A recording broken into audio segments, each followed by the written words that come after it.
majira ya kama saa 3 hivi asubuhi, madiwani wangu walitikia wito wa mkuu wa wilaya ambao aliwaita, actually aliniita pamoja na mimi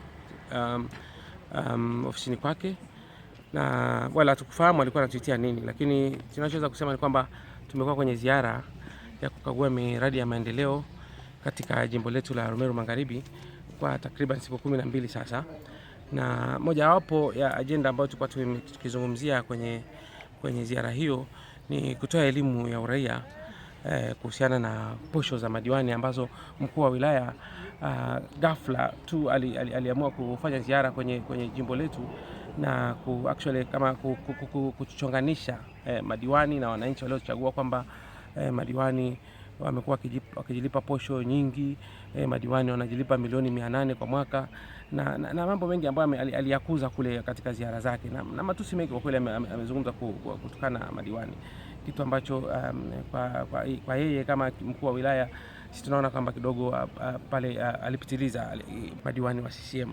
Kwa hiyo imedumu pale kwa zaidi ya miaka 3 hiyo posho.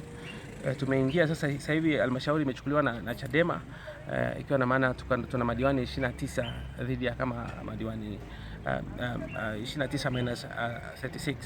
Kwa hiyo tusema kutupakazia kwamba tunajilipa posho nyingi. Sasa tunapokwenda kwenye ziara kule, hilo halimpendezi, kwa sababu anataka kufanya ndio ajenda yake kwenye jimbo, anapozunguka kule kutushokanisha na wananchi. Sasa tunampreempt, I would say. Kwa hiyo hilo halimpendezi. Kwa hiyo jana alivyowaita wale ambao mimi nilishindwa kufika kule kwa sababu ya majukumu nilikuwa nayo, akawashika ameweka ndani. Kwa hiyo madiwani wangu wawili na sema 3 na mmoja wapo ni mwenyekiti wa halmashauri wako lock up kwa amri ya mkuu wa wilaya, na haturuhusiwi kuwaona wala kufanya nao mawasiliano yoyote, na OCD anasema amepewa amri hiyo, na kwa maana hiyo mkuu wa wilaya ana mamlaka ya kuweka watu ndani.